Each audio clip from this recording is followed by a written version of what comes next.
2026년 4월 30일자 이스라엘 투데이 시작합니다. 지난 일주일간의 이스라엘과 중동 여러 나라들의 상황들을 이규진 PD로부터 자세히 들어보도록 하겠습니다. 어서 오십시오. 반갑습니다. 자, 우선 이란하고 미국하고 협상 상황을 좀 알아봐야 될 것 같아요. 미국 측은 이란과 더 이상 대면 얼굴 마주보고 협상은 안 하는 걸로 그렇게 결정한 것 같은데 현재 상황이 어떻습니까? 좀 진전이 있습니까? 여전히 그렇다 할 진전은 없습니다. 원래 이제 대면 협상 일정까지 잡혀 있었는데 이란이 내부 문제로 이제 대표도 못 정하고 이러면서 협상이 결렬됐고요. 트럼프 대통령도 이제 판단을 바꿔서 직접 만날 필요가 뭐 있냐, 그냥 전화로 협상을 하겠다. 이렇게 해서 이슬라마바드 이제 특사 방문도 당연히 취소가 됐고 이미 이슬라마바드로 이제 떠났던 협상단도 다시 돌아왔습니다. 그리고 이란이 또 다른 제안을 했었는데요. 일단 미군 병력부터 철수하고 그리고 종전 선언을 하고 그 이후에 이제 협상을 하자. 호르무즈 해협을 재개방하되 핵 문제는 보류하자. 이런 제안이었습니다. 당연히 트럼프 대통령은 이 제안에 불만을 표명하면서 거부한 상황입니다. 그런데 이스라엘은 미국과 이란이 전화로 협상을 하든지 편지로 하든지 카톡으로 하든지 그것과는 상관없이 이란과의 전쟁을 다시 시작할 건가 봐요. 네, 이스라엘 카츠 국방장관이 이번 최근 텔아비브에서 열렸던 고위급 회의에서 한 말에 따르면요.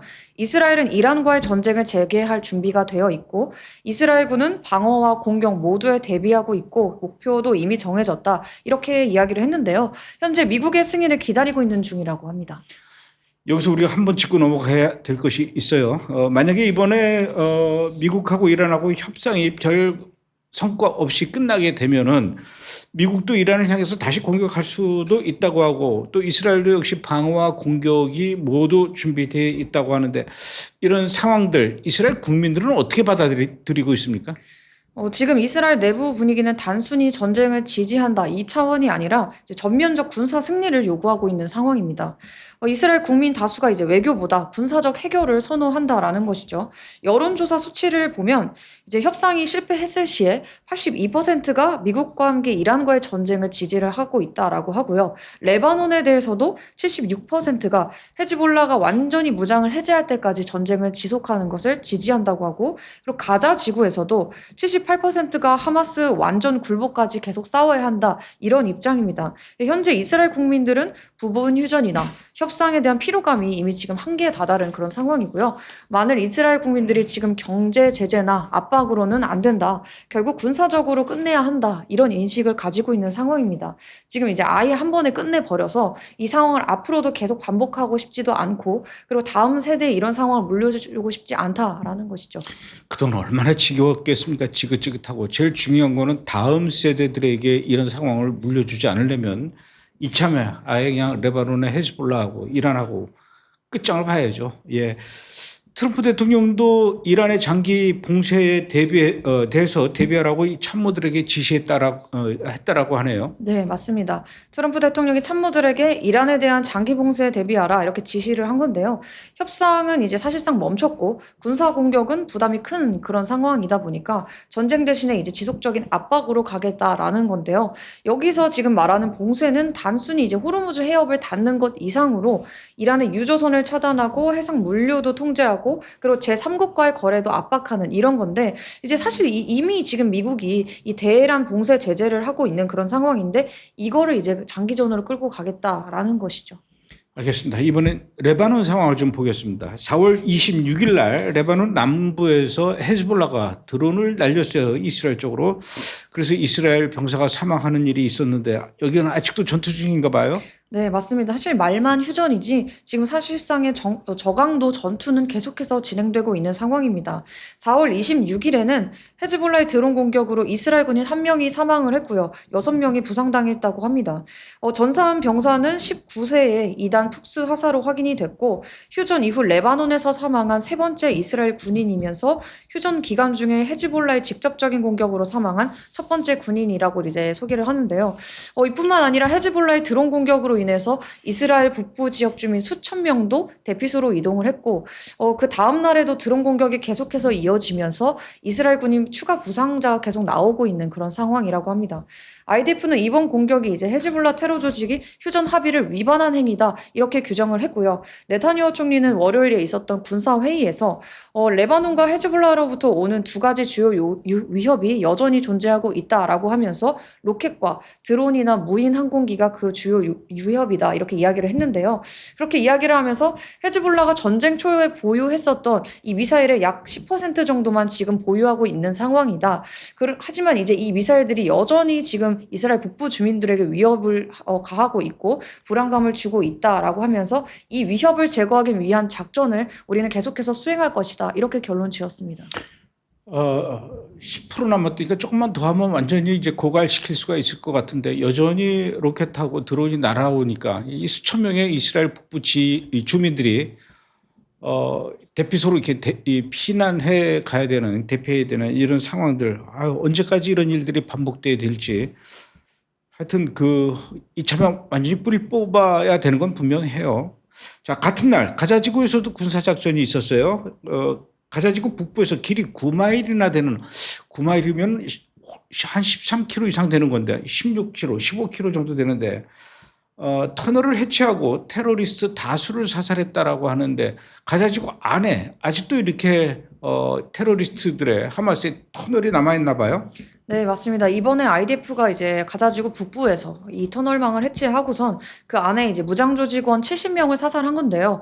IDF는 해당 지역에서 발견된 터널 통로에 주거 공간과 그리고 대규모 무기 저장고가 있었다 이렇게 밝혔습니다. 이뿐만 아니라 IDF는 레바논에서도 헤즈볼라의 대형 공격용 터널 2개를 파괴했는데요. 레바논 남부 칸타라에 있는 길이 2km 그리고 깊이 25m짜리 터널을 450톤의 폭발물을 사용해서 철거를 한 것인데 이 터널은 무려 10년 이상에 걸쳐서 건설된 시설이라고 합니다. 이스라엘군은 이 터널이 단순한 은신처가 아니라 이란의 이제 자금 지원을 받아서 진행된 헤즈볼라의 갈릴리 장악 계획의 일부라고 보고 있는데요. 그 규모도 이제 상당합니다. 지금까지 레바논 남부에서 발견된 것 가운데 가장 긴 지하 터널 시스템 중 하나라는 평가인데요. 내부를 보면은 더 놀랍습니다. 이 터널 안에는 대원들이 장기간 머물 수 있도록 각종 무기와 장비가 갖춰져 있었고요. 특히 한 구역에서는 2층 침대가 놓인 방이 약 10개나 확인이 됐습니다. 와우. 전체 구조를 보면은 30개의 방과 30개의 통로로 이루어져 있었는데 이 가운데 일부에는 이스라엘을 겨냥한 로켓 발사대까지 설치돼 있었다라고 합니다. 이스라엘군은 이 터널이 이란 기준에 맞춰서 건설이 됐다 이렇게 강조를 하면서 이란이 단순 지원이 아니라 이 설계와 그리고 자금까지 직접 관여한 정황이 있었다고 밝혔습니다. 그러니까 헤즈볼라가 저렇게 파놨으니 그 기술 이란한테 다 배웠겠죠. 또 이란은 또 북한한테 배웠을 거고. 그러니 가자지구에는 오죽하겠습니까? 우리가 사실 이란 전쟁 그리고 레바논의 그 헤즈볼라와의 전쟁 때문에 요즘 가자지구 상황이 어떤지 좀 들여다보는데 소홀했던 것 같아요. 그러는 사이에 가자지구에서는 어린 아이들이 남자아이든 여자아이든 이거 성별을 가리지 않고 하마스 대원들이나 이슬람 성직자들한테 아이들이 성폭행을 그렇게 당하고 있다고 그래요? 네, 맞습니다. 이 내용이 가히 충격적인데요. 하마스가 아이들을 포섭하는 방식이 정말 치밀하고 잔혹한 거를 다시 한번 볼 수 있습니다. 가자지구에는 이제 모스크 테니스 선수 이런 단어가 있는데요. 가자지구 주민들 사이에서 은밀하게 퍼지는 은어입니다. 이 단어가 생긴 배경을 들여다보면 우선 이들에게 가장 안전해야 할 모스크, 이슬람 사원에서 사건이 터집니다. 하마스 소속의 이맘과 종교 지도자들이 쿠란을 가르쳐 주겠다라고 하면서 9살, 10살밖에 안 된 어린 소년, 소녀들을 유인하는 것이죠. 그리고선 아이들을 성폭행하는 끔찍한 짓을 저지릅니다. 실제로 9살 소년의 증언도 지금 공개가 됐는데요. 화장실로 데려갔고 이제 성폭행을 했고 그리고 소리를 질렀지만 소용이 없었다 이렇게 아이가 이야기를 합니다. 그런데 더 끔찍한 건 그 이후인데요. 이게 마치 일종의 포섭 공식처럼 작용을 하고 있거든요. 첫 번째는 이제 수치심을 이용하는 겁니다. 가자지구는 종교적으로 굉장히 보수적이다 보니까 이 성범죄를 당했다 이 사실이 알려지게 되면 이 아이나 가족 전체가 이제 사회적으로 매장당할 수 있겠다 이런 공포가 큽니다. 하마스가 바로 그 지점을 파고드는 건데요. 네가 입을 열면 너의 인생과 그리고 가족은 끝이다. 이렇게 협박을 해서 오히려 아이를 꼼짝 못하게 묶어두는 것이죠. 그리고 두 번째는 가스라이팅입니다. 이렇게 겁을 먹은 아이들을 곁에다가 두고 서서히 하마스 조직원으로 세뇌를 하면서 끌어들이게 됩니다. 현지에서는 이렇게 파렴치한 자들을 바로 모스크 테니스 선수다 이렇게 부르는 은어가 생긴 거고요. 아이들을 종교로 유혹해서 성적으로 학대하고 결국은 테러의 길로 밀어넣는 자들을 이제 비꼬는 그런 은어입니다. 마지막은 무력인데요. 부모가 눈치를 채고 항의를 하면 어떻게 되냐? 하마스 무장대원을 그곳에 보내서 부모에게 계속 시끄럽게 굴면은 이스라엘 스파이로 몰아서 처형하겠다. 아이고. 이렇게 이야기를 하면서 가족의 목숨을 이제 담보로 잡아서 협박을 해버립니다. 결국 아이들은 성적인 학대를 당하고도 그 사실이 이제 이렇게 알려질까봐 무서워서 이 가해자, 이 성직자들의 곁을 떠나지 못하다가 결국은 총을 든 소년병으로 이제 키워지는 셈인데요. 이스라엘 외무부에서도 이거는 단순 범죄가 아니라 아이들의 영혼을 이용한 체계적인 악이다 이렇게 강하게 비판하고 나선 상황입니다.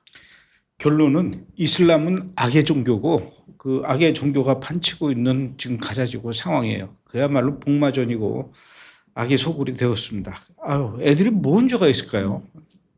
자, 이번에는 이스라엘 총선 얘기를 좀 해봐야 될 것 같아요. 금년 10월경에 이스라엘에서 국회의원을 새로 뽑는 총선이 열릴 예정인데 이스라엘에서는 이 총선이 총리 선출과 바로 직결되기 때문에 이 총선이 굉장히 지금 중요한 선거인데 이스라엘 총선 이 제도에 대해서 잠깐 좀 소개를 해 주시죠. 네, 일단 먼저 기본적으로 이스라엘은 의원 내각제입니다. 그래서 대통령제처럼 이제 지도자를 직접 국민들이 뽑는 게 아니라 의회 구성을 통해서 총리가 결정되는 방식인데요. 쉽게 말하면 국민은 총리가 아니라 이제 정당을 선택하게 되는 거고 그 결과로서 총리가 정해지는 그런 구조라는 건데요. 먼저 이스라엘 국회 크네셋은 총 120명으로 구성이 됩니다. 선거 결과에 따라서 득표율에 이제 비례하게 각 정당의 의석을 나눠 갖게 되는데요. 그렇게 해서 120명 중 과반이 되면 정부를 만들 수가 있습니다. 즉 61명을 모으면 정부를 결성할 수 있다라는 것이죠. 근데 문제는 이스라엘은 정당이 많은데 한국처럼 어떠한 거대 정당 두 개가 이렇게 있는 게 아니다 보니까 한 정당이 61석을 혼자 가져가는 경우가 거의 없습니다. 그래서 어떻게 하냐면 여러 정당이 손을 잡게 되는 건데요. 우리 같이 정부를 만들자 이거를 바로 연립정부라고 부릅니다. 그 다음에 총리가 어떻게 정해지냐? 대통령이 가장 유리한 사람, 가장 잘 만들 사람한테 찍어서 너가 팀을 만들어봐 이렇게 기회를 주게 되는 건데요. 그러면 그 지명을 받은 사람이 다른 정당들과 협상을 해서 61석을 모으게 되면은 그 사람이 이제 총리가 당선이 되는 그런 구조입니다. 그래서 이스라엘은 결국 팀을 잘 꾸려서 61명을 모으는 것이 첫 번째 핵심이고 그렇다 보니까 이 선거가 끝난 이후에는 정당 내부에서 협상하고 줄다리기하고 이게 굉장히 이제 또 중요하게 여겨지는 그런 구조입니다. 이게 의원 내각제예요. 네. 공부 많이 했네요. 설명이 아주 간단하게 일목요연하게 설명을 잘 해줬어요. 그런데 이번에 그 베냐민 네타냐후의 그 정부 여당 지금은 이제 베냐민 네타냐후가 리쿠드 당이 중심이 돼서 여러 정당이 모여서 지금 정부를 이루고 정권을 갖고 있는데 이에 맞서는 야당도 역시 이번에 또 이렇게 세력을 규합하기 위해서 연합을 했는데 이거를 뭐 어떻게 설명해야 될까요? 이게 놀랍다 그래야 됩니까? 아니면 걱정된다 그래야 되나요? 하여튼, 최근에 여론조사에 의하면은 이 야당 연합이 베냐민 네타냐후, 리쿠드 당을 위협하고 있다. 굉장히 세력을 많이 모았나 봐요. 뭐 이제 이 두 사람이 일단은 뭐 라피드와 베넷이 손을 잡고 만든 게 이제 투게더 베야하드라는 이 야당 연합인데요. 그동안 쪼개져 있었던 이 야권표를 하나로 묶겠다라는 전략이죠. 근데 이제 매체별로 했던 여론 조사를 보면은 일단 채널 14의 조사에서는 리쿠드가 약 34석 그리고 투게더는 약 20석으로 해서 여전히 네타냐후 진영 즉 우파 블록 쪽이 64석으로 앞서는 그런 구도입니다. 근데 반면에 채널 12가 조사한 바에 따르면 야당 블록이 약 60석을 차지를 하고 그리고 네타냐후 연립은 약 50석을 해서 오히려 야당이 앞서는 결과도 이렇게 보여주고 있는데요. 즉 조사마다 결과가 살짝씩 엇갈리는 그런 상황입니다. 근데 여기서 야당이 실제로 정권을 가져오려면 당연히 이제 과반 61석을 넘겨야 하는데 현재 이들이 가진 구조상으로는 지금 아랍 정당을 빼고 한 거거든요. 근데 아랍 정당 없이는 그 숫자를 채울 수 있는가 이게 관건인데 실제로 과거에 이제 이들이 무지개 연정 당시에는 아랍 정당이랑 손을 잡으면서 네타냐후 정권을 무너뜨린 적이 있었죠. 근데 이번에는 이 베넷이 아랍 정당은 연정에서 이번에 제외하겠다 이렇게 입장을 밝히면서 결국 지금 야당은 우파 지지층을 이제 지키려면 아랍 정당을 빼야 하는데 또 과반을 확보하려면 아랍 정당을 또 포함해야 하고 이런 딜레마에 놓여 있는 것 같습니다. 그러니까 한 개 정당만으로는 이제 이 과반수 61석을 못 만드니까 조금씩 뭐 색깔은 다르고 주장하는 바가 달라도 다른 정당과 힘을 합쳐서 61석을 넘겨야 되는 이런 상황인데 그러다 보니까 뭐 여러 개 정당, 여러 개의 막 그 주장이 이걸 억지로 이렇게 막 모으다 보면은 그 안에서 말들이 많고 주장하는 바가 많고 그래서 겨우 모으긴 했지만 이게 모래알처럼 언제 또 이게 터져서 갈라지고 또 빠져나가고 그러면 또 이제 정부가 해산되고 하여튼 골치 아파요. 그런데 지난번에 베넷하고 라피드 이 두 인물이 지금 그 투게더라는 정당이요.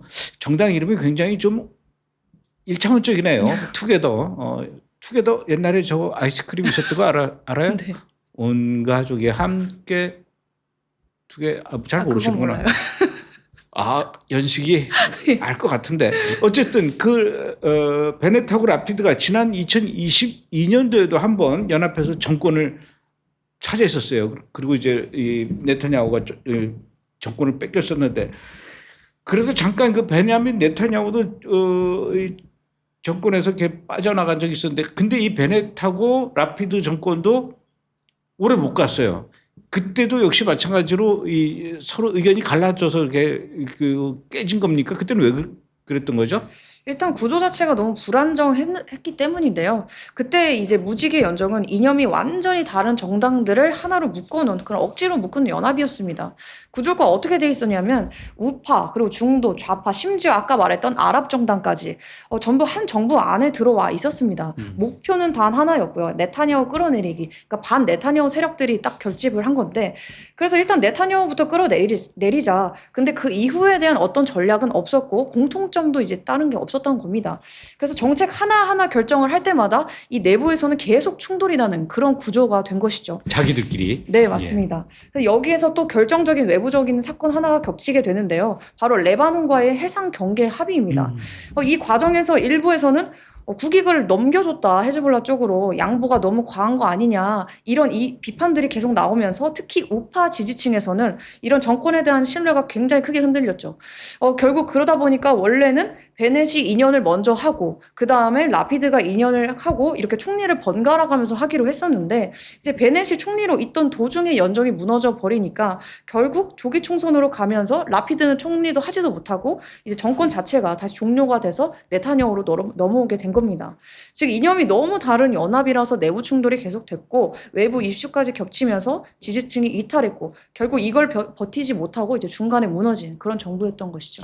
그러니까 지금 그 베냐민 네타냐후로 중심이 된 그 리쿠드당 이 연정은 보수 우파고 베넷하고 라피드는 진보 좌파 정부였어요. 근데 그때 당시에 베넷하고 라피드 이 두 개의 정당 모여서 만들었던 여러 가지 이 정부 정책 시스템 중에 이스라엘 교도소와 관련된 그 법률을 만들었는데 그게 또 그렇게 문제가 된 적이 있었어요. 지금 논란이 되는 거는 이제 이스라엘 대법원이 교도소 내에 있는 보안 수감자 식사 기준을 강화한 건데요. 여기는 이제 테러 수감자도 포함이 되죠. 내용을 보면은 최소 생존 수준의 식량을 이제 주는 게 아니라 충분한 식사, 즉 배가 부를 때까지 심지어 필요하면은 추가 제공까지 가능하게 그렇게 한다고 합니다. 근데 무슨 뷔페도 아니고 그래서 우파 진영에서는 테러리스트들에게 이렇게 관대한 기준을 적용을 하는 게 맞냐, 국민과 테러리스트 중 어느 인권이 우선이냐 이런 식의 이제 비판이 나오게 되는 거고요.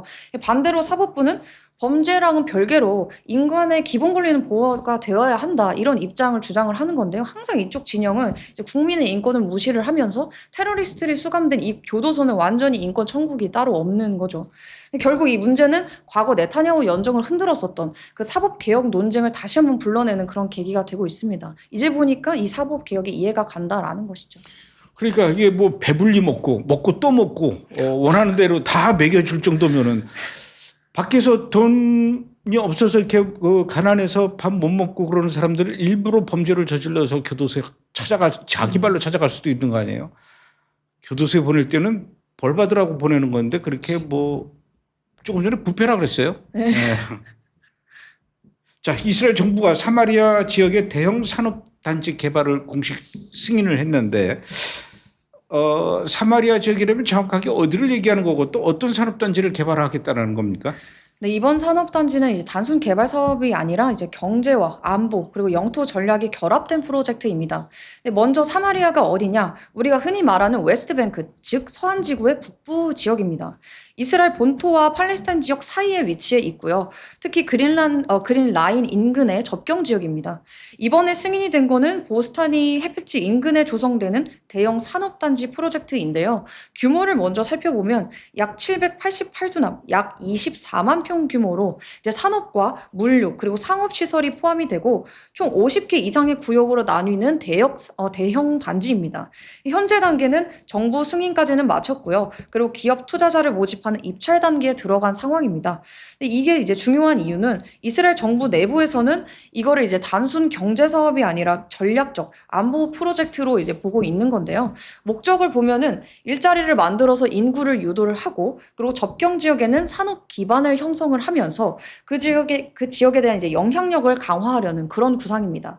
그래서 단순히 공장을 짓는다 이런 수준이 아니라 이제 경제와 인프라를 통해서 그 지역을 실질적으로 장악하는 그런 프로젝트인 것이죠. 결국은 유대 사마리아 여기를 이제 이스라엘 관리 하에 그렇게 들어가게 되는 것 같아요. 특히 이 사마리아 지역에 있는 나블루스라든가 제닌 이런 데는요. 하여튼 이 팔레스타인 테러리스트들의 본거지거든요. 이런 데다가 이제 이스라엘이 들어가서 산업단지를 구성하게 되면은 그 산업단지 개발해서 거기 있는 팔레스타인 사람들 직원으로 뽑아서 쓰고 또 산업단지를 아무래도 이제 관리하고 보호하려면 또 군 병력이 들어가서 또 지켜야 되니까 아무래도 이제 나블루스라든가 제닌 이런 곳에 있는 테러리스트들 이제 활동을 거의 못하는 거죠. 이제 뭐 쫓겨나게 될 것 같습니다. 우리나라가 개발한 K9 또 천궁 이런 것들 지금 외국에서 지금 많이 팔려나가고 있거든요. 수출이 잘 되고 있는데 이스라엘이 개발한 그 아이언돔 미사일 그 방어 체계 시스템이죠. 처음으로 이스라엘 본토 말고 외국에도 이제 설치되고 있다고 하는데 아이언돔 어디에다 설치하고 있다는 거죠? 아랍에미리트 UAE입니다. 그리고 이제 단순히 장비만 이번에 보낸 게 아니라 운용 병력까지 함께 파견이 됐다라고 하는데요. 아이언돔은 원래 이스라엘 본토 방어용으로만 운영되던 시스템인데 이런 형태로 이제 해외, 특히 이제 중동 지역에 배치가 됐다는 점은 상당히 이례적인 사례로 이제 평가를 하고 있습니다. 그렇다면 왜 UAE냐? 가장 큰 배경은 아무래도 이란의 미사일과 드론 위협인데요. 즉 중동 지역에서 이번에 공동 방공망을 구축하려는 흐름으로 이제 해석되고 있습니다. 단순 무기 판매를 넘어서 이스라엘과 아랍 국가가 이렇게 군사적으로 협력하는 단계로 들어갔다 이런 신호로 볼 수 있겠습니다.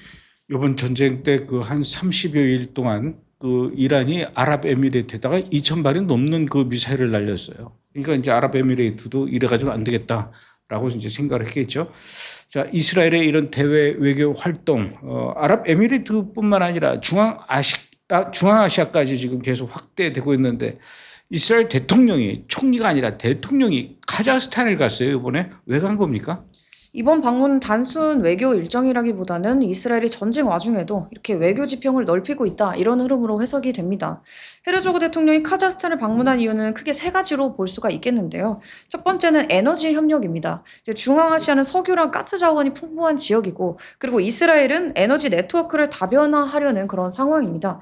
그리고 두 번째는 이제 경제 네트워크 확대인데요. 단순 교역을 넘어서 유럽과 중동, 아시아를 잇는 새로운 협력축을 구축하려는 그런 움직임입니다. 그리고 세 번째는 중요한데요. 지정학적 포지션 확보입니다. 중앙아시아는 러시아나 중국 그리고 중동 이 세 축이 맞물리는 곳인데 그래서 이 지역과의 협력은 단순 경제 협력을 넘어서 전략적 입지를 확보하는 그런 의미가 있습니다. 즉 이번 방문은 이스라엘이 중동에만 머무르지 않고 중앙아시아까지 외교와 그리고 경제 협력을 확장하려는 그런 흐름으로 볼 수가 있습니다. 이스라엘이 또 소말릴랜드, 소말리아 말고 바로 옆에 있는 또 소말릴랜드와도 정식적으로 외교 관계를 맺나 봅니다. 네, 맞습니다. 지금 흐름이 이스라엘이 전쟁 속에서도 글로벌 전략 거점을 넓히고 있는 그런 움직임인데요. 먼저 소말리랜드를 보면요. 소말리랜드는 홍해 입구, 즉 바벨만데브 해협 인근에 위치한 아프리카의 전략적 요충지입니다. 최근 보도에 따르면 이스라엘 정부가 처음으로 이 소말리랜드에 대사 파견을 승인을 했다고 하는데요. 이 지역의 중요한 이유는 이제 홍해를 통해서 중동과 유럽 그리고 아시아를 연결하는 핵심 해상 루트이기 때문입니다. 중동에서 나오는 에너지와 물류가 전 세계로 나가는 길목이라는 것이죠.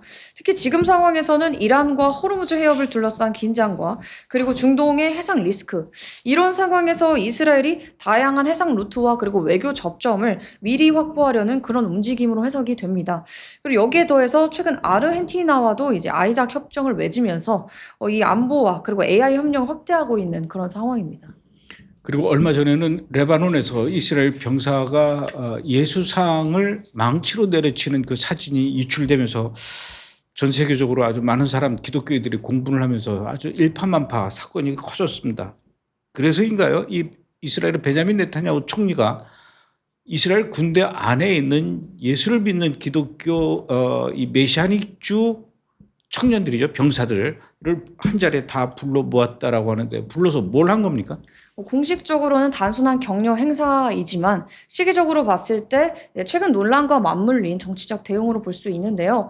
이제 레바논에서 그 병사가 예수상을 훼손해서 국제적 논란이 있었다 보니까 그 이후에 이제 네타냐후 총리가 기독교인 IDF 장병들을 초청해서 간담회를 가진 겁니다. 이 자리에서 네타냐후 총리는 기독교인 장병들의 헌신에 감사한다. 이스라엘은 중동에서 기독교 공동체가 번성하는 나라다. 이런 메시지를 강조했습니다. 즉 이스라엘은 종교 자유를 존중하는 국가다. 이걸 이제 공식적으로 강조를 한 건데요. 이 개별 병사의 행동과 그리고 국가의 공식 입장은 다르다. 이 점을 이제 분리해서 보여주려는 의미로도 읽힙니다. 그래야죠. 그렇게 해야 됩니다. 잘한 것 같아요. 내가 보기에는 베냐민 네타냐후 총리. 이스라엘은 지난 2023년 10월 7일 이후에부터 하마스와의 전쟁, 또 이란과의 전쟁, 또 헤즈볼라와의 전쟁, 이렇게 2년 반 동안 전쟁이 하여튼 길게 지금 이어지고 있어요. 그러다 보니까 뭐 이스라엘 경제도 뭐 이렇게 여유롭지는 않죠. 많이 어려울 겁니다. 이스라엘도. 그럼에도 불구하고 지금 현재 이스라엘로 귀환하는, 그러니까 이스라엘로 알리야하는 유대인들의 숫자가 지금 계속 꾸준히 늘어나고 있는데, 특이해요. 최근 늘어나고 있는 이 알리야하는 유대인들에게 어떤 특징이 있다면서요? 네, 이제 최근 이스라엘 부동산 시장에서 굉장히 상징적인 사건이 하나 있었는데요. 미국 뉴욕의 한 유대인 공동체가 이 예루살렘 중심부에 건설 중이던 아파트 2개 동 약 200세대를 통째로 매입을 한 겁니다. 이 소식이 전해지자 이 현지 부동산 업계에서도 이례적이다, 이런 반응들이 나왔는데요. 사실 시장에서는 오히려 지금 이 변화된 흐름을 잘 보여주는 사례로 언급이 되고 있습니다. 현재 지금 전 세계적으로 반유대주의가 확산이 되면서 해외 유대인들의 알리아, 즉 이스라엘 귀화하는 그런 이민 수요가 굉장히 증가하는 흐름이 나타나고 있는데요. 그런데 여기서 이제 중요한 변화는 단순히 이민이 늘어나는 게 아니라 이주하는 방식 자체가 바뀌고 있다라는 점입니다. 예전에는 개인 단위로 들어와서 하나씩 정착하는 그런 경우가 많았다면 지금 이제 최근에는 공동체 단위로 들어오는 그런 사례가 계속 늘고 있다라는 건데요. 예를 들어서 같은 지역 출신끼리 혹은 랍비를 중심으로 해서 하나의 공동체를 이루고 그리고 그룹 단위로 이주를 하는 그런 방식입니다. 이 과정에서 주거 역시 집 한 채를 그냥 사는 게 아니라 같은 단지나 같은 지역에 모여서 사는 그런 형태가 지금 계속 나타나고 있는데요. 왜 이렇게 바뀌었냐라고 하면 이제 전쟁 이후에 아무래도 불안정한 그런 상황 속에서 단순히 이주를 원하는 게 아니라 이제 정체성과 공동체를 함께 지키려는 그런 움직임이 강해졌다, 이렇게 이야기를 하고 있습니다. 또한 언어와 그리고 문화, 행정 시스템에 대한 부담이 있다 보니까 이제 혼자가 아니라 익숙한 공동체와 함께 정착하고 싶어하는 그것 때문에 이제 그런 선택도 커지고 있는 거고요. 그래서 지금 알리아는 개인의 삶의 터전을 옮기는 것 이상으로 공동체가 통째로 들어와서 새로운 생활권을 만드는 그런 흐름으로 이제 바뀌고 있다라고 합니다. 뿐만 아니라 미국에 살고 있는 유대인들 중에서 돈이 대충 있는 게 아니라 엄청 많은 백만장자 정도가 아니라 억만장자, 이런 사람들도 지금 이스라엘로 알리야를 하는가 본데, 이렇게 돈 많은 유대인들이, 미국 유대인들이 이스라엘에 와서 미국 라스베가스라든가 뭐 비버리 힐스 이 말리부 해안가에 있는 그런 고급 저택 같은 초고가 호화 주택을 지금 이스라엘에서 많이 구입하고 있대요. 그러다 보니까 지금 이스라엘에서 이 전쟁 와중에도 초고가 이 부동산 시장 굉장히 활성화되고 있다라고 하던데요. 네, 지금 이스라엘 부동산 시장은 이제 전체 시장과 그리고 초고가 시장이 따로 움직이는 그런 구조가 형성이 됐습니다. 이제 전체 시장 같은 경우에는 전쟁과 금리 그리고 경기 영향으로 거래도 줄고 이제 가격도 조정되는 그런 흐름을 보이고 있는데 반면에 초고가 주택 시장은 상대적으로 이제 수요가 유지되거나 일부 지역에서는 오히려 활발한 움직임을 보이고 있는 상황입니다. 특히 예루살렘의 탈비에 같은 지역에서는 이제 빌라 쉐로버처럼 역사성과 상징성을 가진 주택에 대한 그런 수요가 늘고 있습니다. 이런 주택들은 아무래도 새로 만들 수 있는 그런 자산이 아니고 한번 놓치면 다시 구하기 어려운 희소 자산으로 이제 인식이 되기 때문인데요. 실제로 현지에서는 마치 보석을 사는 것 같다 이런 표현도 나오고 있습니다. 현지 중개업자에 따르면 해외 투자자들이 지금 예루살렘에서 1,000만에서 2,500만 세겔, 한화로는 약 30억에서 100억 가까운 주택을 꾸준히 매입을 하고 있고 더 나아가서 일부 초고액 자산가들은 1억 세겔, 즉 300억 원대 이상 주택에도 많은 관심을 보이고 있다고 합니다. 하지만 단순 투자는 아닙니다. 이게 해외에 거주하는 부유한 유대인들이 아예 이스라엘로 정착해야지 이런 움직이들이 늘어나면서 구매하는 집을 고르는 기준이 바뀌고 있는 건데요. 과거에는 그냥 휴가용 작은 아파트 이렇게 구매를 하던 사람들이 지금은 250제곱미터가 넘는 대형 주택, 내가 직접 살 주택 그거를 이제 사고 있다라는 거죠. 이제는 단순 방문이 아니라 아예 삶의 기반 자체를 옮기고 싶어 하는 그런 상황이기 때문에 그런데요. 실제로 고객의 약 60%가 2년 안에 이스라엘로 이주할 계획이 있다 이런 현지 증언도 나오고 있습니다. 특히 이 구매자들은 단순히 집을 고르는 걸 넘어서서 지금 어떤 공동체에 들어갈 것인가 이런 기준으로 많이 보고 있다고 하는데요. 그렇다 보니까 영어권 공동체가 형성된 지역, 그리고 이제 종교적 문화적 정체성이 유지되는 지역인 예루살렘 쪽으로 텔아비브보다 더 많은 수요가 예루살렘 쪽으로 지금 집중되는 그런 현상이 나타나고 있다고 합니다. 즉 지금 이스라엘 부동산 시장은 희소한 자산을 확보하려는 움직임과 더불어서 이제 정체성과 공동체를 찾는 흐름으로 바뀌고 있는 상황이라고 합니다. 이스라엘의 이 건물도요. 1948년에 건국된 이후에 막 사람들이 몰려들기 때문에 급하게 막 집을 많이 지었어요.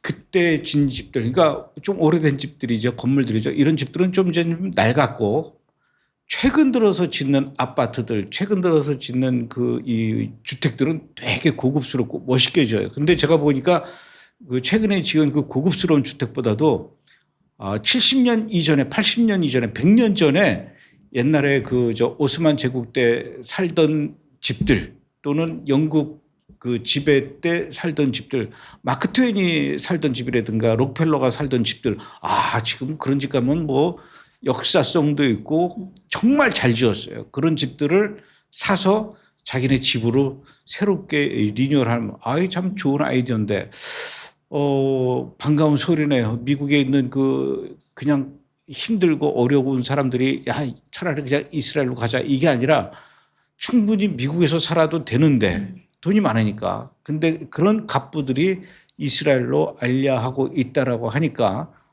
굉장히 반가운 소리네요. 이스라엘도 이제 점점 많이 좋아질 것 같아요. 굉장히 오늘 많은 것들을 준비했습니다. 이우진 PD. 딴 데서는 들을 수 없는 얘기들이에요. 그죠?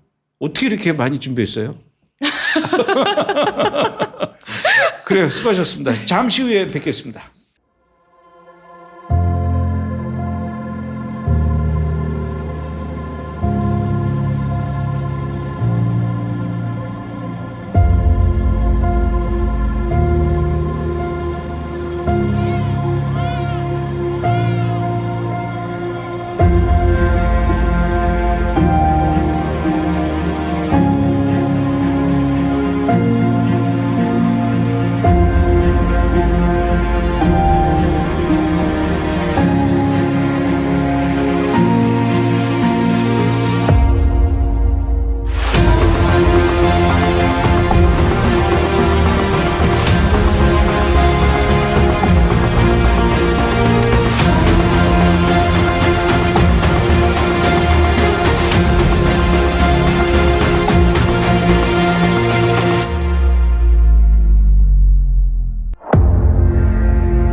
네, 이번에는 뉴스의 핵심으로 한 발자국 더 깊게 들어가서 자세히 분석해보는 시간을 갖도록 하죠.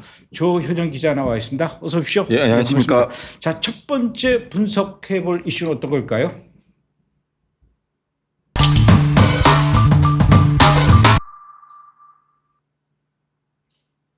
예, 미국과 이란의 협상에서 중재국이었던 파키스탄이 미국의 호르무즈 해협 봉쇄로 막힌 이란의 그 교역을 위해서 이란에게 육상 통로를 개방해 줬다라고 하는데 이게 뭔 소리입니까? 파키스탄의 파키스탄의 어느 지역을 어떻게 육상 통로로 개방했다는 거죠? 그러니까 지금 이란과 파키스탄은 지금 국경이 맞닿아 있거든요. 그 맞닿아 있는 게 한 900km 정도 됩니다. 그러니까 바로 옆에 있으니까 넘어가기는 쉽죠. 그래서 해상으로 안 되니까 육상으로 이제 루트를 쓴다는 얘기인데 현재 파키스탄이 그 과다르 항만에서 이란으로 향하는 그 컨테이너가 한 3,000개가 지금 적재돼 있다고 해요. 지금 거기서 꽉 잠겨져 있죠. 이란으로 들어가야 될 물자가. 그래서 대체 무역로로 이제 6개의 육상 무역로를 개방한다고 파키스탄 상무장관이 결정을 했어요. 최근에. 그러니까 이제 그 대표 노선이 뭐냐면 그 파키스탄의 과다르 항에서 쿠웨이타 그 파키스탄 지역을 통해서 국경지대 이란 국경지대 타프탄으로 이제 진입한다라는 그 대표 노선이 있고요.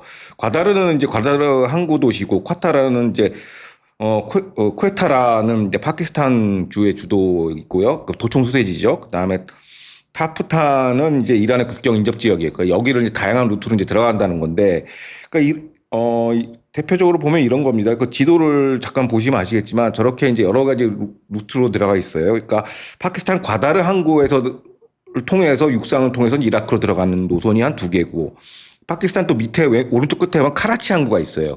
카라치를 통해서 이란 타프탄으로 들어가는 노선이 2개고 그다음에 파키스탄 항구에서 가브드 항구 이란 바로 밑에 있는 그 가바드 그 붙어 있거든요. 그 경계선에 골로 들어가는 항로가 2개에서 총 6개의 루트로 해서 저렇게 다변화해서 이제 이란으로 물량을 주입한다라는 것이고 이건 어떻게 보면 미국이 지금 만든 밀봉 상태 이란 봉쇄를 지금 옆구리에서 구멍을 뚫은 거예요. 사실상. 그러니까 그 파키스탄 구멍이 뚫은 건데 이런 거에 대해서 이제 국제사회가 좀 보도하고 있고요. 그 배후에는 누가 있냐? 바로 중국이 있습니다. 왜? 저 과다르 항을 누가 만들었냐? 실소유주가 바로 중국이에요. 1대1로. 그걸로 이제 했고, 중국 파키스탄 경제화랑의 그 프로젝트 연장선에서 과다르 항 쓰는 거죠. 그래서 지금 중국의 에너지가 지금 숨통이 끊기니까 현재 중국이 이제 투자해 놓은 중동에 있는 모든 투자 자산을 지금 회수하고 있는 거예요. 그러니까 회수한다는 얘기하면 오다를 내리는 거죠. 야, 그 빨리 해가지고 뚫어서 물건 넘겨줘 이란에 이거를 지금 얘기하고 있습니다. 그래서 이제 요번에 6개 대체 루트 육상 루트가 나왔다라는 게 어떻게 보면 가장 핫한 뉴스였습니다. 파키스탄의 이런 행위, 이란의 이런 꼼수, 이걸 보고 지금 가장 그 열받은 나라가 아랍에미리트인 것 같아요. 아랍에미리트가 이렇게 파키스탄의 이런 이 행위에 대해서 이란의 꼼수에 대해서 이렇게 열받는 이유는 뭡니까? 아랍에미리트가? 그 아랍에미리트 같은 경우는 이란한테 직격탄을 맞았죠 이번에. 어떻게 보면 비전쟁 당사자란 말이에요. 이스라엘이 공격받은 건 오케이 당사자니까. 나머지 주변 국가들은 뭐 미군 기지가 있으니까 공격하는데 아랍에미리트는 40일 동안 한 2,819발의 미사일 공격 드론 포함해서 받았고요. 근데 두바이 국제공항을 공격을 받았어요. 국제 자유화 도시의 핵심인데 여기에 테러를 당한 거죠. 두바이 공항. 그 다음에 버즈 알 아랍 호텔, 그 랜드마크 호텔에 공격당하고 팜 주에라 고가의 부동산, 아까 이유진 PD가 했던 이스라엘 고가의 부동산이 있듯이 여기도 마찬가지예요. 금융 자유도시다 보니까 부자들이 여기다가 돈을 파킹할 데가 없어요. 그러니까 은행 시중금리보다 더 비싼 게 이제 부동산 투자니까 이걸 다 파킹하는데 여기 테러가 들어오면 이제 자산 가치가 하락되고 금융 위기까지 올 수가 있는 아주 큰 어떻게 보면 근간을 흔들었던 것이죠. 이 공격으로. 그 다음에 AWS 데이터 센터, 그러니까 아마존 데이터 센터인데 이 데이터 센터라는 게 뭐냐면 AI의 뿌리 산업이에요. 데이터 센터가 있어야 AI를 할 수 있거든요. 왜냐하면 랭귀지 러닝을 데이터를 계속 그 주입을 해줘야 되니까 이건 어떻게 보면 두바이의 미래 먹거리인데 여기에 대한 공격을 했으니까 아랍에미리트는 거의 뭐 반이란의 어떤 선봉장 이스라엘보다 더 지금 이른바 이제 꼭지가 돌았다 이렇게 볼 수가 있죠. 그래서 그 꼭지가 돈 아랍에미레이트 어떻게 꼭지를 풀었습니까? 이 파키스탄한테 어떤 보복을 했습니까? 네, 최근에 이제 FT 보도가 나왔는데 금융 보복을 했어요. 어허. 그 파키스탄에다가 그러니까 아랍에미리트가 7년간 이제 어떻게 보면 파키스탄에다가 예치금을 이렇게 해놨어요. 근데 그게 한 34억 5천만 달러인데 이거를 당장 다 상환하시오라고 이제 파키스탄 정부 당국에 얘기를 했죠. 그러니까 무슨 얘기냐면 우리로 치면은 IMF 같은 거예요. 외환 보유고를 달러를 빼버리면 바로 금융위기가 오고 국가 부도 상태가 오듯이 이 34억 5천 달러를 빼버린 거예요. 그래서 올 초부터 올 월말부터 올 초부터 분기별로 이렇게 상환을 해오다가 지난 4월 23일 날 마지막으로 10억 달러를 다 뽑아갔어요. 그러니까 뭐냐면 이건 너네 금융위기 당해봐라. 국가 부도 내봐라. 완전 칼을 날린 거예요. 보통은 이게 뭐 파키스탄이 경기가 좋아서 이 대출을 못 갚아요 예치금을. 근데 이게 리볼빙이라고 해서 대출을 계속 상환을 연기해 주는데 그 연기를 다 끊어버리고 3번에 거쳐서 다 받아내고 나온 것이죠. 이거에 대해서 이제 파이낸셜 타임스 영국의 FT가 뭐라고 얘기했냐면 굉장히 이례적으로 직설적으로 이제 아랍에미리트를 약간 돌려까기를 했어요. 뭐냐면 너무 과민 반응하는 거 아니냐. 그 예치된 게 한 30년짜리 관행이라고 해요. 중동 국가에서. 그걸 왜 뽑냐라고 하면서 국내 소식을 전해 주는데 아랍에미리트 같은 경우는 그 국민 정서가 그 법상으로 동맹국에 대해서 이제 네티즌들이 비판하는 거 그거 하지 말라. 그 불법이라고 해요. 그런데 지금 아랍에미리트 현지에서 UAE 현지에서 이제 네티즌들이 이제 파키스탄에 대한 성토가 이만저만이 아니라는 거예요. 그런데 그거를 정부가 제재하지 않고 그냥 방치했다. 이걸 보면서 이제 거의 뭐 아랍에미리트랑 파키스탄은 거의 주적 관계가 아닌가라고 이렇게 보는 것이고 어떻게 보면 왜 이렇게 갑자기 파키스탄이 아랍에미리트가 이러냐. 파키스탄이 중재국 놀이가 이란 편을 들고 있는 것에 대한 성토가 그대로 반영된 거. 결론적으로 얘기하면 이제 호르무즈 프레임워크에 대한 불만을 얘기하는 것이죠. 왜냐하면 아랍에미리트는 호르무즈를 통해서만 해외로 나올 수가 있거든요. 그 원유 물동량이. 그러니까 어떻게 보면 최초로 아랍에미리트가 외교적 안보 불안과 이런 불신 속에서 금융관계를 본격적으로 안보 도구로 쓰기 시작했다는 거예요. 그래서 이제 사실상 이게 뭐 우리나라 IMF도 마찬가지지만 달러 빼면 끝나는 거 아니지 않습니까? 그럼 사실상 달러 역할을 하는 이제 아랍에미리트의 오일만이를 뽑아가지고 파키스탄을 흔들어 버리겠다는 것이죠. 그래서 강력한 어떻게 보면 사실상 안보 도구를 디플로이 했다라고 현지에서는 보고 있습니다. 그런데 걸프 왕정 국가들하고 또 여러 아랍 국가들 예를 들어서 무슨 뭐 이집트라든가 요르단, 바레인, 파키스탄 이런 나라들 사이에 걸프 예치금이라는 게 있는가 봐요. 걸프 예치금. 이건 무슨 돈입니까? 그러니까 30년 동안 이제 걸프 왕정 국가, 대표적으로 산유국이죠. 순위파 산유국들이 그 우호적 시장 간에 예치금을 이렇게 파킹을 해놔요, 돈을. 그러니까 그 무슨 얘기냐면 우리나라도 외환 보유가 빠지면은 바로 금융이 오고 국가 부도가 오듯이 여기도 마찬가지예요. 그러니까 잘 사는 산유국들이 못 사는 나라, 방금 얘기하는 이집트, 요르단, 뭐 수단, 레바논, 파키스탄 같은 나라에다가 예치금을 해놓고 금융을 안정화시켜 주는 거예요. 국제 수지도 안정화시켜 주고 어떻게 외환 안정화 수단으로서 이제 베푸는 거죠. 그런 조치를 30년 동안 해왔어요. 그리고 특별히 뭐 순위파 어떤 뭐 노선이라기보다 순위파만 반대만 안 하면 돼. 외교적 논의에서 크게 번성하면 안 되고 뭐 세부적인 뭐 어떤 외교적 사안에 대해서는 거의 뭐 그거 상관없이 예치금을 쭉 그냥 유치하고 있는데 그래서 이 걸프 자금을 뭐라고 하냐면 인내심의 자본이라고 해요. 보통 이제 마음에 안 들면 그냥 투자금 회수하지 않습니까? 이런 그런 건 없고 실패하더라도 이집트나 이런 데 계속 투자를 해요. 사우디도 그렇고 아랍에미리트도 그렇고. 그런데 어떻게 보면 순위파 안에만 있으면 상관이 없는데 요번에 첫 사건이에요. 아랍에미리트가 돈을 뺀 게. 그러니까 오일만으로서 주변과 안정화 조치였던 이 자금을 이제 완전히 이제 뽑았다는 얘기는 뭐냐면 이게 이제 안보 도구로 쓰이고 있고 아랍에미리트는 파키스탄에 대한 이란 6개의 육상 유태 제공한 징벌적 비토권을 행사한 거예요. 이게 사실상 처음으로. 그러니까 금융도 이제 안보 무기다라는 걸 확실히 했다는 게 돼서 이번에 이거 좀 관전 포인트로 좀 중요한 것 같아요. 그래서 결국 경제적으로도 어려운 나라 파키스탄의 그 국민 1인당 그 GDP가 1,700달러밖에 안 된대요. 그러니까 1년에 한 뭐 250만 원 정도 되는 것 같은데 250만 원도 안 되네. 1년에 250만 원이에요. GDP가. 그래서 여차하면은 이 파키스탄이 이번에 이 아랍에미레이트 때문에 국가 재정 위기 악화로 이제 파산이 될 수도 있었는데 극적으로 사우디아라비아가 파키스탄을 살려줬다고 해요. 어떻게 살려준 겁니까? 그러니까 사우디하고 아랍에미리트 주로 이제 예치금을 이렇게 하는데 이걸 이제 왜 예치금을 전통적으로 해왔냐면 마찬가지로 이제 국가 부도 사태에 있으면 그 다음에 나오는 게 뭐냐? 바로 테러가 찬 거래요. 그래서 안정화시키기 위해서 이제 돈을 이제 박아놓는 건데 사우디가 이제 신규 자금 30억 달러를 예치를 했어요. 그러니까 기존에 이제 파키스탄이 했던 아랍에미리트가 인출했던 게 이제 35억 달러인데 거기에 준하는 30억 달러 신규로 바꿨고 기존에 50억 달러 들어가는 건 자동 연장하고 있고 총 80억 달러가 이제 들어간 거예요. 그러니까 안정화자 조치를 시킨 거죠. 구멍 난 걸 일주일 만에 아랍에미리트 뺀 지 일주일 만에 들어가서 사우디가 이제 원상복구를 시켜놓은 거죠. 사실상. 이렇게 돌려막기를 해준 겁니다. 그러니까 사우디하고 이제 아랍에미리트의 입장이 다르다는 게 이번 사태에서 이제 드러난 것입니다. 그럼 사우디는 왜 파키스탄을 도와주는 거예요? 그러니까 사우디하고 파키스탄하고 이제 특수관계입니다. 그 특수관계를 좀 이해해야 되는데 지난 2025년 9월 17일 날에 사우디하고 파키스탄이랑 뭘 했냐? 상호 방위 조약을 맺었습니다. 상호 군사 협력을 맺었죠. 그 또 최근 이란 전쟁 직전에는 터키, 사우디, 파키스탄이 중동판 나토를 구축한다고 해서 새로운 또 안보 협력체를 만들었죠. 그러니까 이제 사우디하고 파키스탄은 굉장히 친밀한 관계, 고로 약간 준동맹 수준이기 때문에 너네가 국미가 있으면 우리가 달러로 일종의 달러 수합을 해준 거예요. 그러니까 아랍에미리트 뺀 돈을 이제 이제 그걸 갖다가 메꿔준 것이죠, 공백을. 그러니까 종합적으로 보면은 이제 이게 뭘 의미하냐면 아랍에미리트와 사우디 순위파 국가인데 약간 대립점이 보인다라는 것이죠. 그러니까 파키스탄이 중립을 얘기하지만 사실상 친미를 안 섰다는 이유로 아랍에미리트 돈을 뺐고 사우디는 중립을 승인하면서 예치권을 보장을 해준 거예요.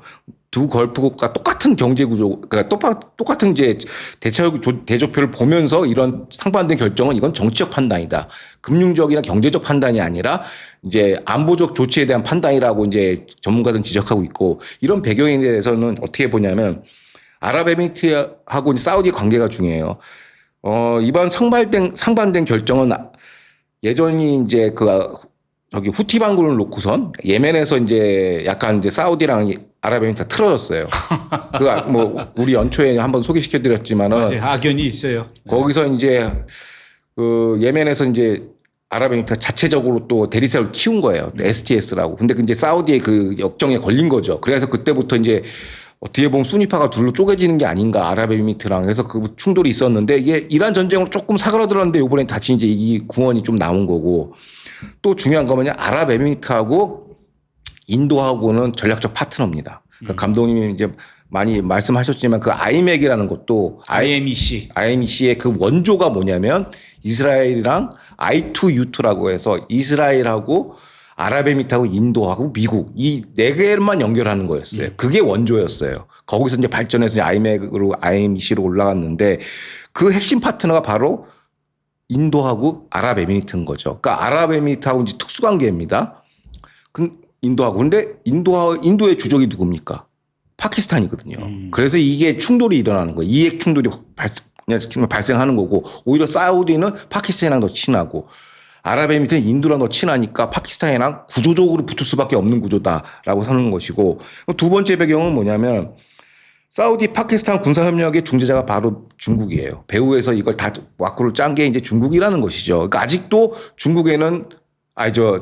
사우디에는 중국의 그 영향력이 좀 남아 있어요. 그 마지막 카드를 쓰는 거예요, 지금. 왜냐하면 트럼프한테 이제 봉쇄당하면 에너지가 끊기니까 사우디 마지막 긁어가지고 한번 싸움 붙이는 거죠. 이 판에서 지정학 게임에서.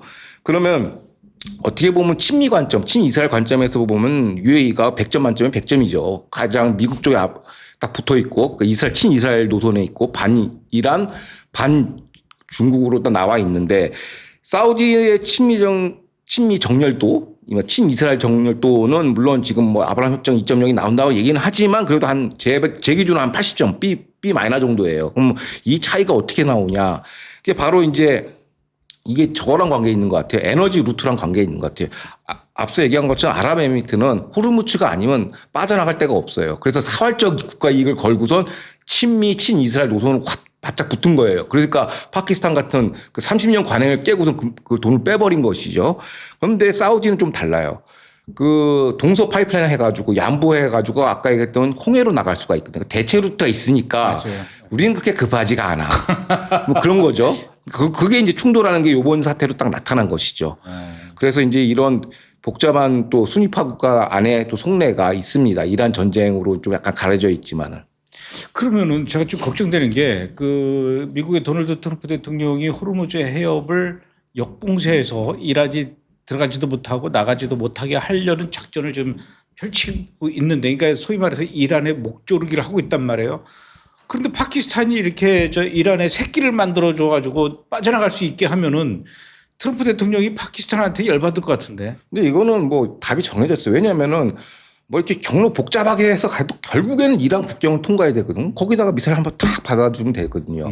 언제든지 또 뭐 토마호크는 아무거나 날릴 수 있고 이스라엘 시키면 언제든지 가서 때려주니까 구멍은 정해져 있거든요. 몇 개 한 두 군데 세 군데밖에 없어요. 거기만 때리면 돼요. 그러니까 파키스탄 공격 안 하고 국경 지역에 있는 그 물건 그러니까 가자지구로 치면은 저기 뭐야 국경선 있지 않습니까? 시나이 반도랑 거기만 라파 국경 거기만 때리면 되는 거예요. 그 딱 초입구에 앉아 있어서 그러니까 이거 속이 뻔히 보이는 짓을 했다. 왜 했을까? 중국이 닥달을 하니까 그런 거예요. 그래서 이제 그 파키스탄에 자기의 이제 어떻게 액면가를 깐 거죠. 자기가 중재외국인데 중립은 아니라 친중 친이란이라는 게 보여졌고 그 이제 미국 이제 적고 있는 거 메모하고 알았어. 나중에 보자. 이게 되는 거죠. 자, 결국은 이제 본색을 드러내는 거죠. 그렇죠. 예, 알겠습니다. 이 정도로 마무리하고 두 번째 분석 이슈도 알아볼까요?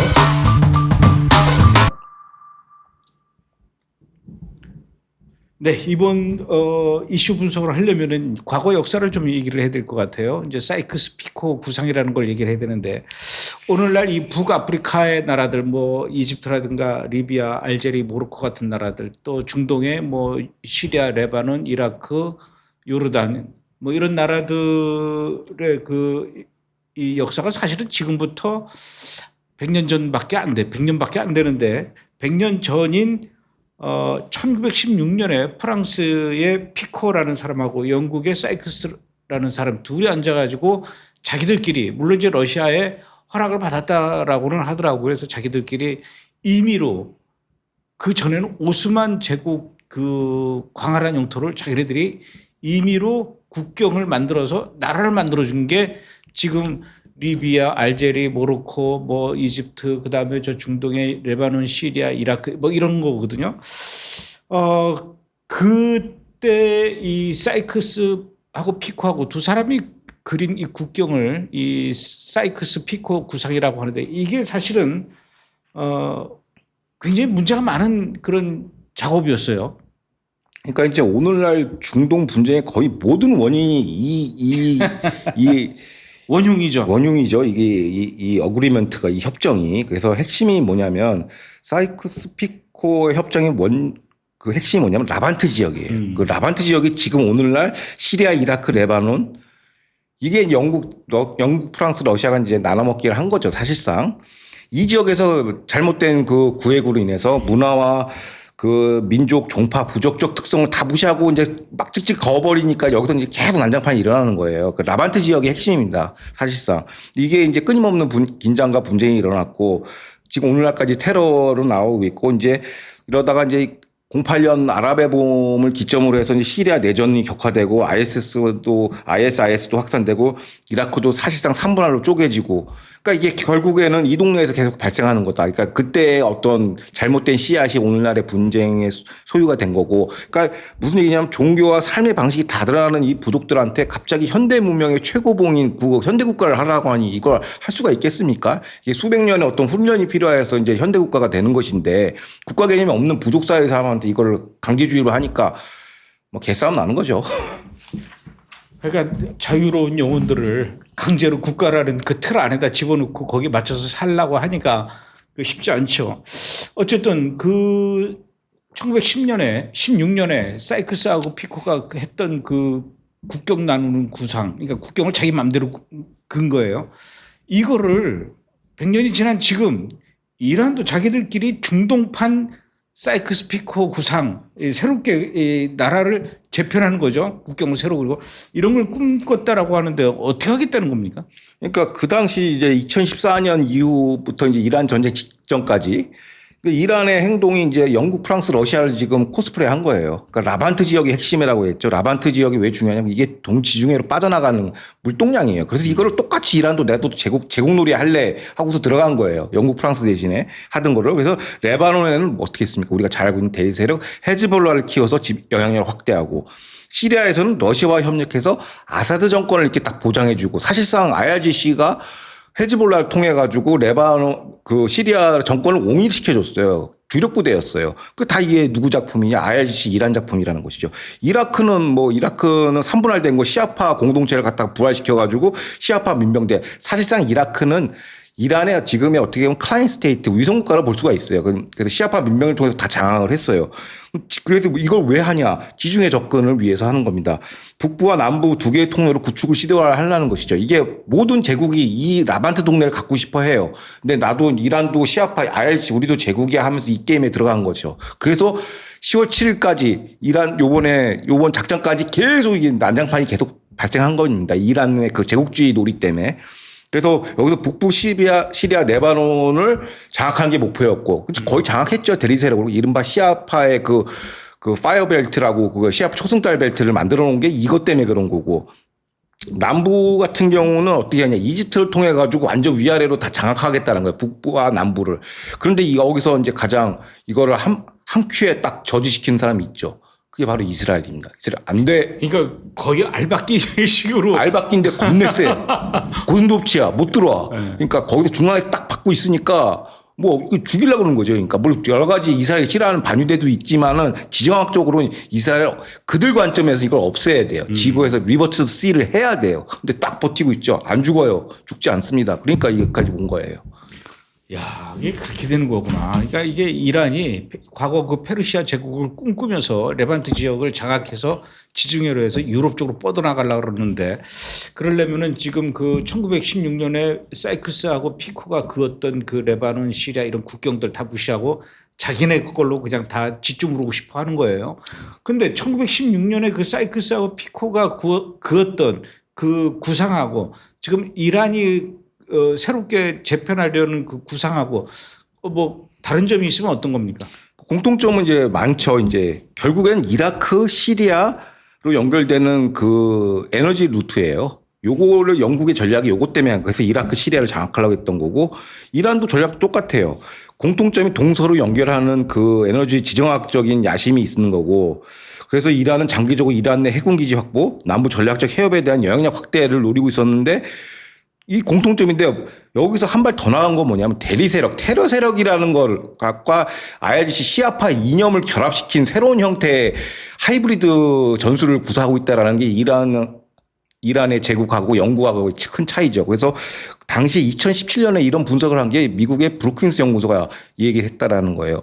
지금 이란이 지금 사이크스 피크스를 대체하려고 하네라는 그 최초 논문 보고서를 2017년에 냈어요. 그러니까 이거 뭐냐면 그때도 이제 이란이 가장 힘이 셌을 때죠. 그래서 사실상 레반트와 메소포타미아를 완전히 장악하겠다라는 그 의도를 냈고, 공통점은 방법은 같지만 그 방식이나 방법론이 훨씬 교활하고 강력하다. 테러라는 새로운 도구를 써서 이거를 완성하려고 했다라는 것입니다. 그렇군요. 사우디는 우리가 알다시피 뭐 순위파 종주국이고 이란은 시아파 종주국이에요. 그런데 이제 특히 이란은 시아파 무슬림들 중에서도 이 무슬림 교리 중에서도 이 종말론 교리가 있는데, 이건 시아파만이 갖고 있는 그 특별한 종말론 교리예요. 이 시아파 종말론 교리에 의해서 이란이라는 나라가 사실은 국가 운영 이 체제가 되고 정체성이고, 또 그것을 지키려고 군사력으로 이렇게 지키기 위해서 만든 게 이슬람 혁명 수비대예요. 그런데 지금 이란은 거의 뭐 그 신정 체제가 무너진 거나 와해된 거나 다름없을 것 같은데, 지금 군벌들이 막 난리 나지 않았습니까? 자기네들이 권력을 차지하려고. 그렇다면 저가 이제 여기서 궁금한 것이 이란의 현재 이 이슬람 혁명 수비대의 정체성은 그러면 어떻게 되는 겁니까? 그 IRCC의 정체성은 이제 권력 투쟁만 남고, 이제 노선은 이제 사실상 그 신정 체제의 그 철학은 이제 붕괴됐다고 볼 수 있어요. 그러니까 무슨 얘기냐면, 이번 뭐 2차 대전도 그렇지만 뭐 냉전 시대 전제도 뭐 다 무력전도 있지만 이념 전쟁이 있어요. 그러니까 요번에 이란 전쟁을 통해서 나타난 거는 이념 전쟁, 그러니까 시아 순위의 이념 전쟁에서 시아파가 패퇴했다라는 게 상징적인 거고, 앞서 얘기했던 사이크스 피코 그 추이리의 핵심이 뭐냐면 종파 갈등이에요. 이 시아 순위 종파 갈등이 요번에 정리가 되고 있다라는 게 하나의 그 변곡점인데, 그러면 시아파 종말론은 뭐냐라는 거죠. 그러니까 뭐 감독님도 여러 차례 강연에서 말씀하셨지만 인피델 이도교들 다 척살해야 12번째 이맘이 내려온다. 메시아, 그죠? 그러니까 다 죽여야 돼. 그러니까 이게 이제 아랍 세계에서 어떻게 익히냐가 중요한 건데, 시아파 종말론의 핵심이 이거예요. 680년도 카발라 전투에서 후세인 이브 알리가 전사를 했어요. 그때도 이제 12이맘을 위해서 내가 다 죽여버릴 거야 하는데 본인이 죽었죠. 그게 이제 순교로 그대로 이렇게 하고 매 세대마다 이거를 수행을 해야 된다. 이 미션을. 그래야 우리가 그들의 얘기는 알라와 더 가까워진다라고 생각을 하는 거예요. 그게 이제 이슬람 시아파 에스코탈레지인데, 그래서 이 국가, 근데 개인적으로 그렇게 생각하는 거야. 누가 뭐라고 합니까? 종교의 자유 있고, 그거 알아서 하라 이건데, 이게 IRGC 국가 시스템하고 결합이 돼서, 이게 종말론적 궤도가 국시가 돼버린 거예요. 항상 싸워서 종말까지 싸워야 되는 거고, 그러다 보니까 지금 같은 상황이죠. 어떻게 보면 실패는 지금 고난을 당하고 있지 않습니까? 이거 자체가 예언이 입증되고 있다. 우리가 옳고 있다라고 하니까 전략적 판단을 못 하죠. 그러니까 막 다른 구멍을 막 가는 겁니다. 약간 사교 집단처럼 그런 현상들이 지금 발생하고 있는 것이죠. 그럼 이슬람 시아파의 종주국인 이란의 이런 몰락을 보는 순위파 이슬람 국가들, 예를 들어서 뭐 사우디아라비아라든가 아랍에미레이트 이런 나라들은 지금 이란 이 시아파 국가가 몰락하는 거 어떻게 바라보고 있을까요? 그러니까 저도 이제 요번에 이제 조사하면서 알았는데, 시아 순위의 가장 큰 차이가 뭐 여러 가지가 있겠지만, 이제 시아파, 저는 이렇게 봤어요. 시아파 종말론이 조금 좀 과격하고 순위파는 좀 온건하다. 뭐 이렇게 봤는데. 안 그래요. 칼리프 왕국 건설까지 똑같아. 근데 이걸 앞당겨야 된다라는 생각은 시아파가 갖고 있는 거예요. 그러니까 우리가 다 죽여야지 이거 앞당길 수 있다. 근데 순위파는 네가 앞당기는 게 해서 되는 게 아니라 이거는 그들 알라의 어떤 배분된 시간의 영역이고 관할권인데 네가 뭔데 그거를 앞당기냐를 이제 저격하는 거죠. 신학적 레벨, 그들 나름의 신학적 레벨에서. 그러니까 인간이 앞당길 수 없고 이거 자체가 이제 약간 사교라는 거예요. 그래서 이거는 정통 무슬림에서 이제 이탈된 교리라고 이제 거의 약간 이단 심판을 한 거예요. 그 이단 심판의 물리적 변화가 이번 전쟁이고. 그래서 순위파 국가들은 다 여기에 대해서 이제 비토를 걸어놓는 상태입니다. 야, 우리 종교처럼 안 맞아, 시아파. 이걸 갖다가 어떻게 보면 도장을 찍은 거예요. 이번 전쟁을 통해서. 그러니까 고난을 자꾸 예언이라고 생각하고 죽는 길을 계속 가니까 내부적으로 어떤 전략적 판단할 수 있는 기자재나 이게 없어요. 그러니까 이제 쟤네들은 진짜 맛이 갖고 이제 끝이구나라고 생각하는 거고, 이른바 IRGC를 뒷받치고 있는 시아파 종말론은 붕괴됐다. 사실상 파산 상태라고 아랍 국가들은 보고 있어요. 이런 상황에서 미국과 이스라엘의 대이란 전쟁이 중동 질서를 근본적으로 뒤흔들 수 있을 만한 사이크스 피코 2026 구상이라는 이렇게 불리울 수 있을 만큼의 대변혁이 새로운 국면을 지금 불러오고 있다. 대변혁이 일어날 수 있다. 이런 얘기가 있어요. 이건 무슨 얘기입니까? 그러니까 이스라엘 언론인이 최초 이 문제 제기를 했어요. 사이크스 피코 추이를 이제 기점으로 해서인데, 이란의 약화와 시아파 축이 붕괴되고 있다라는 거죠. 그러면 이제 순위파 주도가 될까?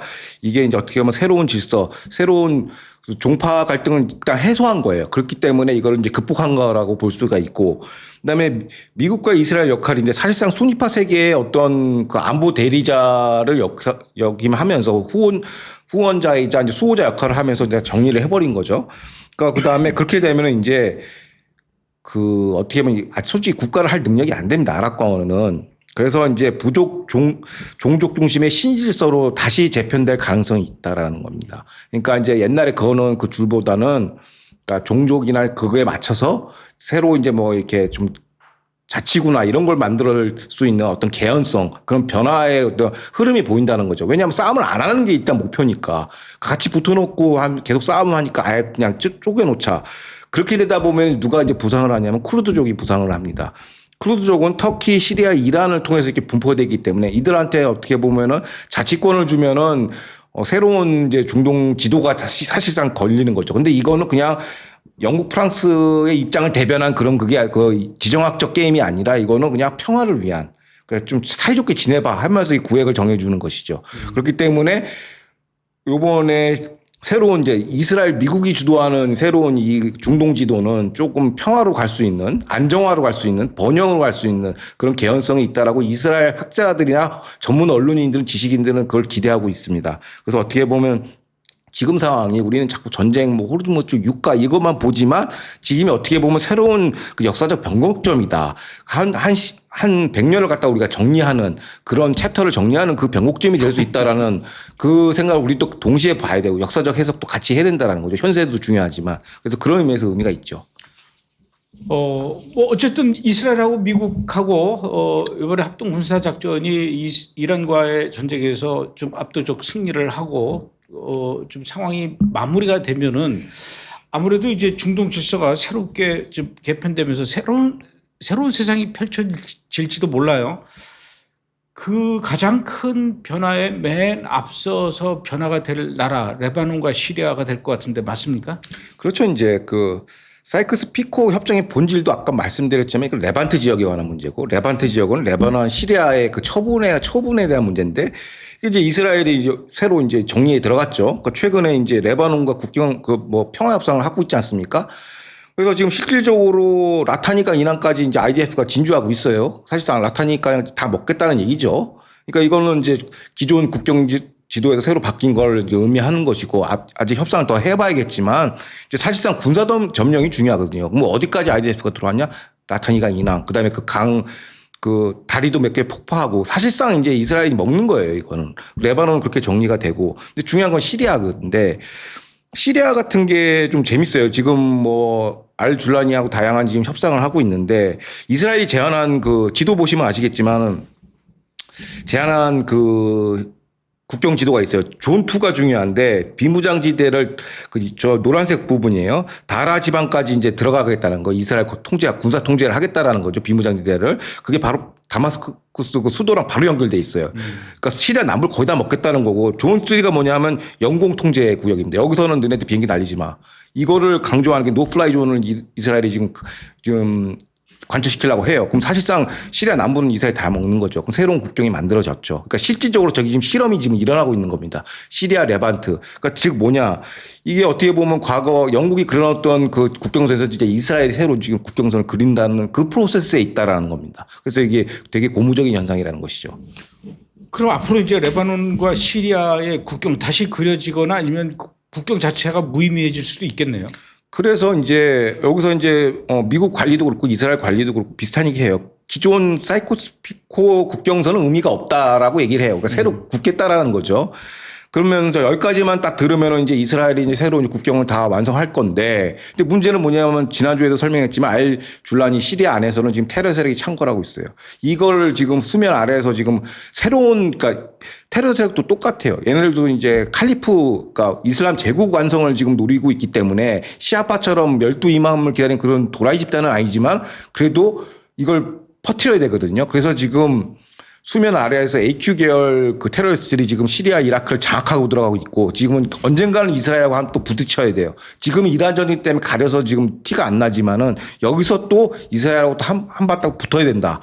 그러니까 완벽하게 지금 이스라엘이 다 이겼어 하고 선을 긋는 그 시점은 아니라 또 새로운 위협, AQ 범 테러리스트를 지금 상대해야 되는 그런 시점에 와 있습니다. 어찌됐든 1916년에 그 사이크스하고 피코가 그려놓은 국경이 이제 100년 정도 지나니까 이제 별 의미 없어지면서 다시 이제 새롭게 재정립이 될 수밖에 없는 그런 상황이네요. 하여튼 이번 전쟁 끝나고 나서 어떻게 변하는지 또 두고 봐야 될 것 같습니다. 오늘은 여기까지 하죠. 예. 네, 수고하셨습니다. 네, 고생하셨습니다.